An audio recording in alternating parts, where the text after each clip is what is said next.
오늘 우리에게 주신 하나님의 말씀은 로마서 6장 3절로 11절 말씀입니다. 로마서 6장 3절로 11절 말씀 교독으로 봉독합니다. 무릇 그리스도 예수와 합하여 세례를 받은 우리는 그의 죽으심과 합하여 세례를 받은 줄을 알지 못하느냐.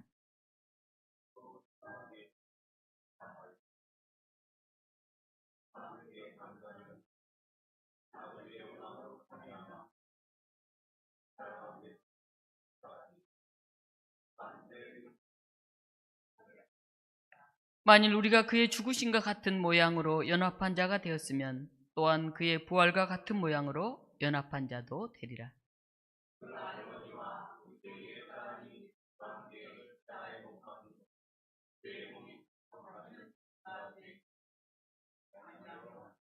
이는 죽은 자가 죄에서 벗어나 의롭다 하심을 얻었음이라.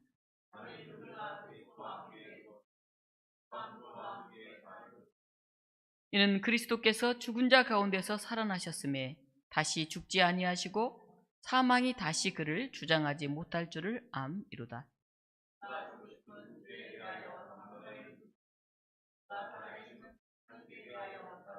함께 읽습니다. 이와 같이 너희도 너희 자신을 죄에 대하여는 죽은 자요 그리스도 예수 안에서 하나님께 대하여는 살아있는 자로 여길지니라. 아멘. 네, 오늘 로마서 6장 말씀을 가지고 사는 것과 죽는 것이라고 하는 제목으로 말씀을 증언합니다. 오늘 부활주일입니다.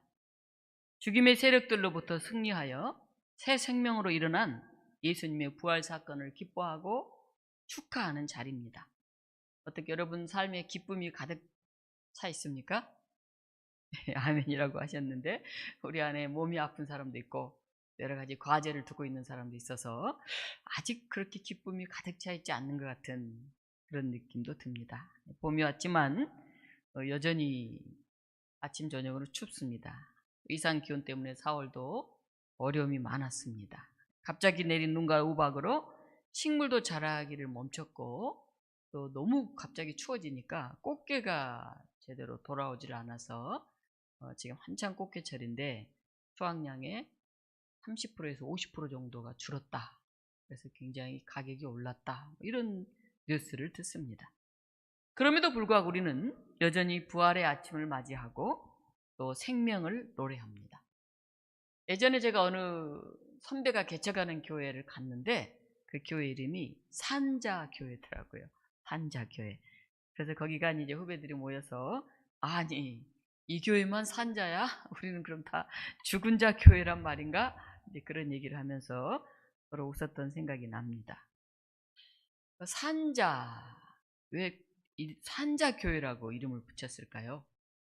교회는 많지만 여전히 세상 가치관으로 살면서 예수의 정신으로 거듭나지 못했다면 그 말만 교회지 이 죽은 자들 세상 사람과 다를 바가 없다. 그래서 우리는 예수님의 정신, 예수님의 가치관으로 산자로 살아가겠다. 이런 고백이 그 교회 이름에 있었던 것 같습니다. 오늘 부활절을 맞이하면서 우리가 로마서 본문을 읽습니다. 로마서 6장에서는 그리스도인이 어떻게 홍해와 같은 세례의 물을 통과하여서 약속의 땅을 향해서 출발하는 거죠. 에집트를 떠나서 노예 인생을 뒤로하고 자유로운 새 인생으로 들어서는지 그 내용을 설명하고 있습니다. 로마서 1장에서 5장을 의인론이라고 한다면 6장에서 7장은 성화론에 가는 것입니다. 우리가 그렇게 거룩하게 되어져 가는 과정을 이야기하고 있습니다.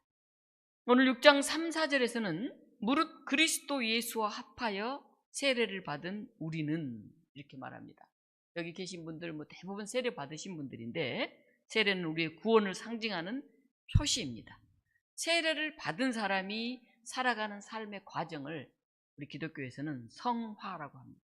거룩하게 되어져 간다는 거죠. 점점 믿음으로 세례를 받고 하나님을 향해 예수 그리스도와 함께 살아가는 사람들, 그게 저와 여러분의 이름 바로 그리스도인입니다. 하루하루 한 시간 한 시간을 우리가 거룩하게 살아내야 합니다. 제가 도스토옙스키 얘기를 간혹 하는데요, 러시아 문호 도스토옙스키는 28살 때 내란 음모죄로 사형 선고를 받았습니다. 그래서 영하 50도가 넘는 겨울날 형장에 끌려와서 기둥에 묶였습니다. 사형 집행 시간을 생각하며 시계를 보니까 땅 위에서 살 마지막 시간이 딱 5분 남아있는 것을 보았습니다. 28년을 지금까지 살아왔지만은 단 5분이 이렇게 천금 같기는 정말 처음이다 하는 생각이 들었습니다. 야, 이제 5분은 어떻게 쓸까? 생각했습니다. 형장에 함께 끌려온 동료들을 향해서 인사하는데 2분을 써야 되겠다. 오늘까지 살아온 인생을 생각하는데 2분을 써야 되겠다. 그리고 마지막 1분은 이 시간까지 발붙이고 살던 이 땅과 자연을 한번 둘러보고 내 인생을 마무리해야 되겠다. 이렇게 생각을 했습니다. 그 옆에 있는 사람과 작별 인사를 하는데 2분이 지났습니다. 이제 눈을 감고 지나온 삶을 쭉 정리해냈습니다. 야, 이제 이 3분 뒤에 내가 어디로 가지? 하는 생각이 들었습니다. 그래서 눈앞이 캄캄해지면서 정신이 아찔했습니다. 야, 다시 한 번만 살 수 있다면 내가 순간순간을 정말 값지게 쓸 텐데. 이어서 탄환을 장전하는 착크 소리가 들렸습니다. 이제 빵 하면 죽는 거죠. 바로 그때였습니다. 형장이 떠들썩하더니 한 병사가 흰 손수건을 막 흔들면서 달려왔습니다. 황제의 특사령을 받고 온 병사였습니다. 도스토옙스키는 정말 2, 3분이면 죽었을 텐데 극적으로 사형을 면하고 시베리아에서 요양 생활을 하게 되었습니다. 그래서 인생에 대해 다시 깊게 생각했습니다. 내가 5분만 있다면 그 2분, 1분을 그렇게 나누어 썼는데 야, 극적으로 내가 사형을 면하고 이제 이렇게 시베리아에서 유배된 생활을 하는구나 하면서 인생에 대해 다시 한번 깊이 시간을 생각하게 되었습니다. 여러분이 잘 알고 있듯이 죄와 벌, 까라마조프가의 형제들, 이런 그 정말 인간의 존재에 대해서, 죄에 대해서 깊이 숙고하는 그런 명작이 만들어졌던 것입니다. 아마 도스토옙스키가 그때 사형으로 죽지 않는 것은 아직 하나님이 정하실 때가 이르지 않았기 때문일 것입니다. 아마 하나님의 어떠한 목적과 계획이 있었기 때문일 것입니다. 오늘 저와 여러분은 이 자리에 지금도 살아 있습니다. 우리 안에 몸이 아픈 분들이 많이 계십니다. 우리 은덕성 권사님도 계시고 얼마 전까지만 해도 우리와 같이 예배드리고 찬양하고 교회 오는 것을 그렇게 즐거워했던 우리 벽옥자 집사님도 지금 요양병원에 계십니다. 우리가 지금 살아있는 것, 우리는 하나님의 때에 하나님이 허락하신 것들을 취하며 사는 것입니다. 우리에게 오늘 하루만 있다면, 나에게 3일만 있다면, 나에게 한 달만 있다면 이런 시간에 대한 그 애틋함을 가지고 우리의 삶을 살아갔으면 좋겠습니다. 오늘 8절에 만일 우리가 그리스도와 함께 죽었으면 또한 그와 함께 살 줄을 믿노니 11절입니다. 너희 자신은 죄에 대하여서는 죽고 그리스도 예수 안에서 하나님께 대하여서는 살아있는 자로 여길지어다. 무슨 뜻일까요? 우리가 믿는 것은 두 가지입니다. 하나는 우리는 그리스도와 함께 죽었다 하는 것입니다. 사도 바울은 고린도전서 15장 31절에서 나는 날마다 죽는다 이렇게 고백했습니다. 오늘 여기 죄에 대해서 죽었다는 말이 6장 1절에서 11절까지 무려 10번 가까이 나옵니다. 죄에 대해서 죽었다. 무슨 뜻일까요? 우리가 그리스도와 함께 죽었다는 것은 실제로 우리가 여기 십자가에 못 박혀 죽은 자라는 말이 아닙니다. 죄에 대해서 죽은 자라는 그런 의미입니다.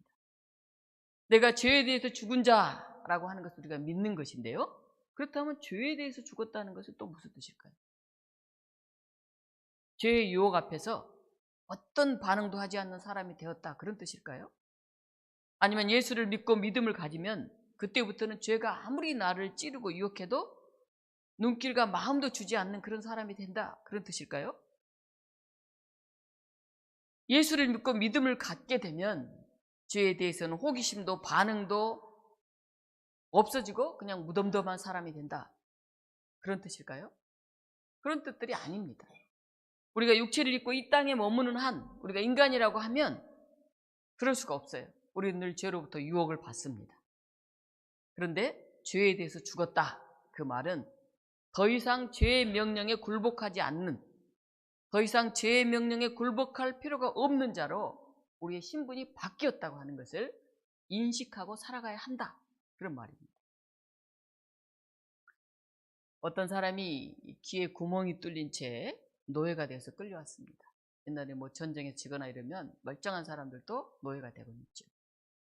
주인이 아주 나쁜 사람이어서 그냥 온갖 굳은 일만 시킬 뿐만이 아니라 불의한 일, 부정한 일, 그런 일들도 하도록 시켜서 견딜 수가 없었습니다. 야, 정말 내가 이렇게 사는 게 짐승과 다를 바가 없구나. 내 판단을 가지고 옳고 그르고 하는 것을 판단하면서 선택할 수도 없구나. 그냥 시키는 대로 해야 되는구나. 내가 사람만 있지 말한다는 것 외에는 짐승과 똑같구나. 이 노예는 그야말로 죽지 못해 살고 있었습니다. 그런데 놀라운 일이 일어났습니다. 주인이 노예를 시장에 내다 팔았습니다. 다른 주인이 노예를 샀습니다. 그런데 자식이 없던 이 새로운 주인이 이 노예를 장자로 입적을 했습니다.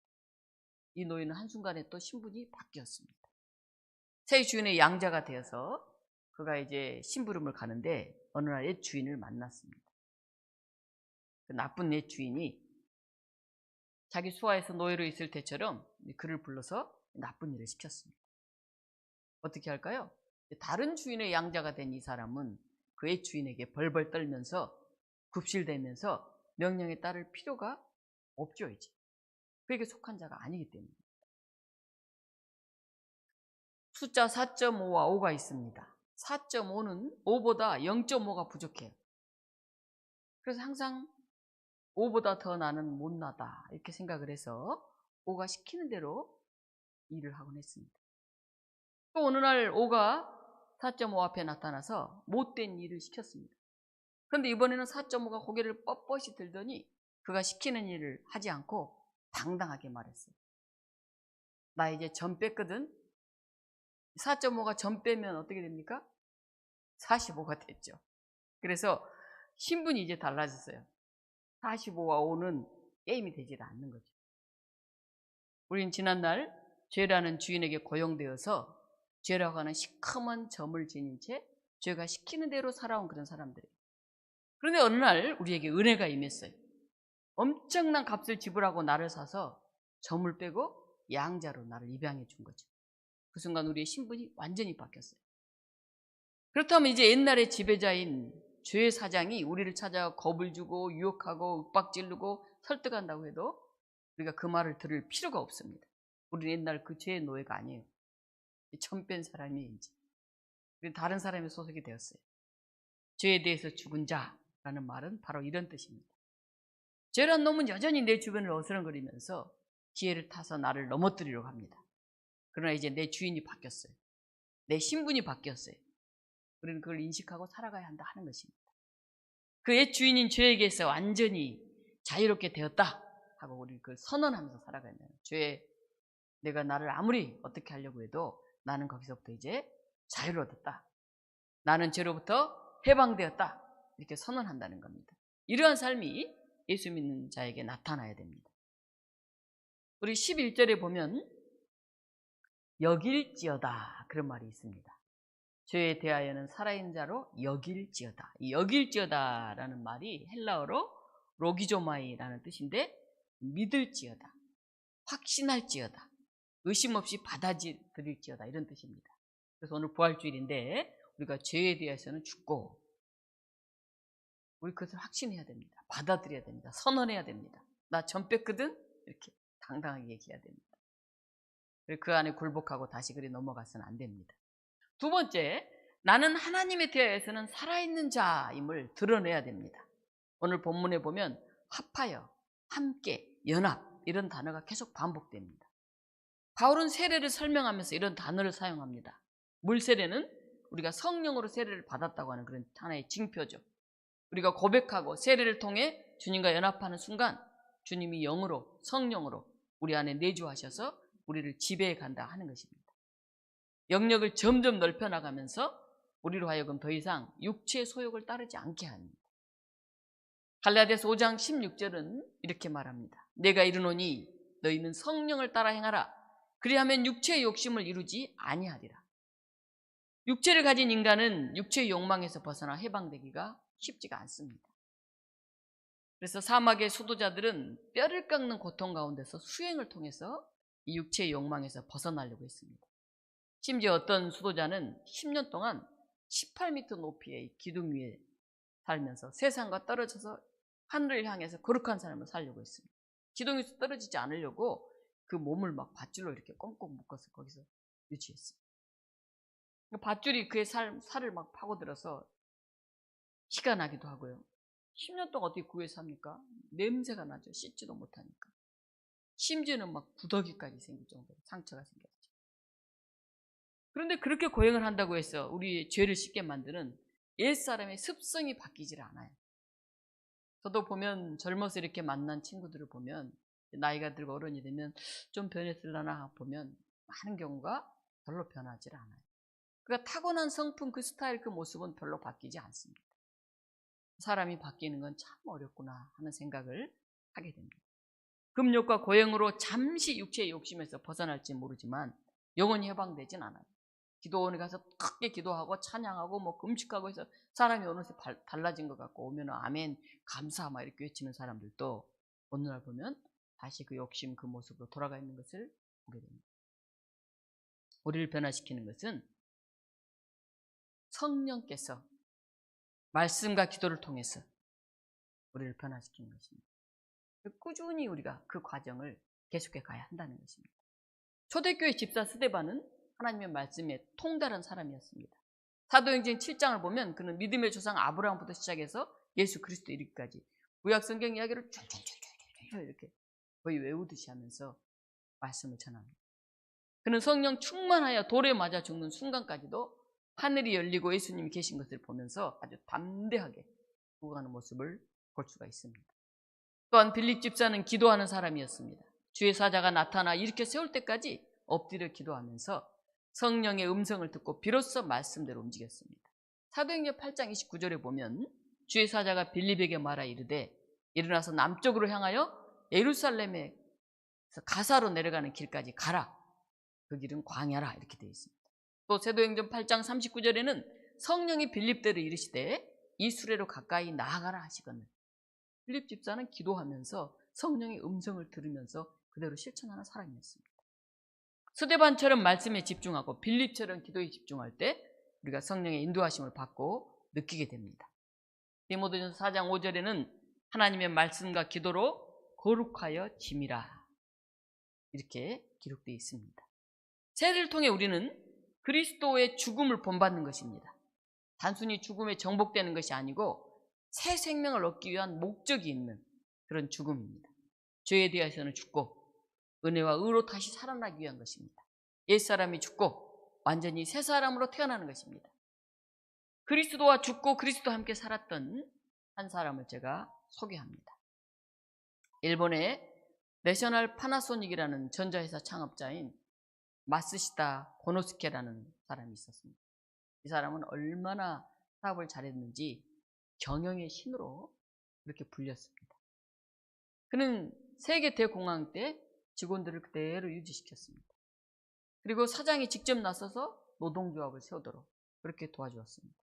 그리고 수익의 30%를 사회에 기부하는 등 그는 정말 위기를 기회로 만든 대단한 사람이어서 1000년간 가장 위대한 경제인으로 그렇게 선정되기도 했습니다. 근데 그는 어떤 사람이었냐면 가난해서 초등학교 4학년을 중퇴했고 건강도 그렇게 좋지 못한 사람이었습니다. 한 번은 기자가 그에게 물었습니다. 당신 어떻게 이렇게 큰 성공을 이룰 수 있었습니까? 그랬더니 그가 말했습니다. 하나님이 내게 3가지 은총을 주셨습니다. 그 3가지 은총이 어떤 것입니까? 첫째는 가난입니다.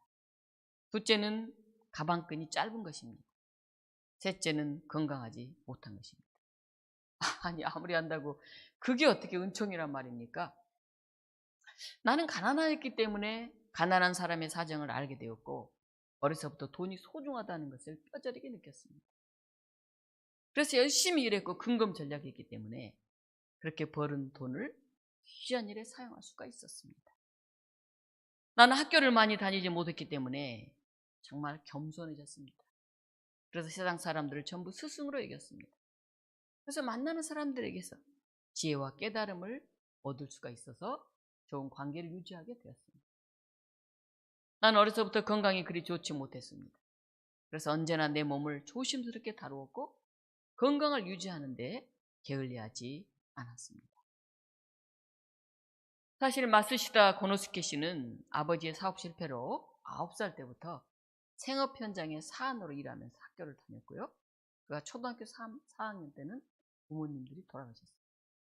그래서 학교를 중퇴하고 남의 집에서 머슴살이를 살다시피 하면서 살아왔던 사람입니다. 그리고 그는 평생에 10번이나 죽을 고비를 넘길 만큼 건강이 좋지 못했습니다. 그런데 그는 95세까지 살면서 장수했습니다. 세계적인 명성을 자랑하는 내셔널 전자회사를 세웠고 존경받는 경영인이 되었습니다. 바로 우리 교회 바로 옆에 있는 여기 수덕교회라고 있는데요. 최태섭 목사님, 최태섭 장로님, 한국유리 회장님이신데 그분이 참 신실하게 교회를 잘 돌보셨어요. 그래서 교회에 큰일이 있으면 다른 사람이 다 할 수 없으면 조용히 자기가 그거를 항상 메꾸기도 하고 뒷받침하기도 하면서 거의 교회를 유지하다시피 감당해 왔습니다. 그가 가장 존경하는 그런 기업인 중에 한 분이 바로 이 오늘 말했던 마쓰시다 고노스케였다고 합니다. 그는 자신에게 가지고 있는 가장 취약한 부분을 오히려 하나님의 은총으로 받아들였습니다.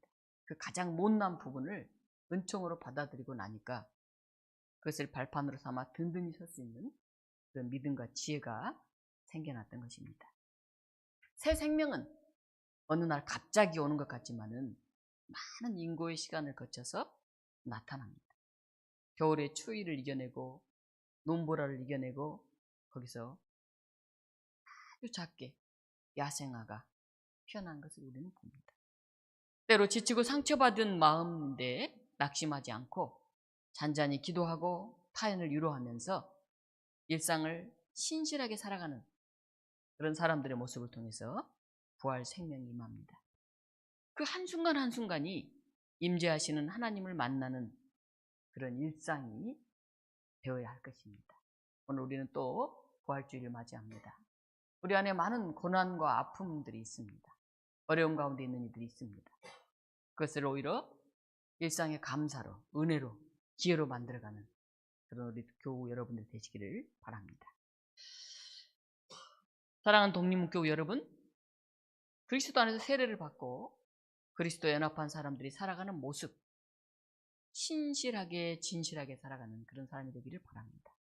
그 복음송과 가사가 생각납니다. 신실하게 진실하게 거룩하게 살게 하소서. 하나님 나의 마음 만져주셔서 나의 영혼 새롭게 하소서.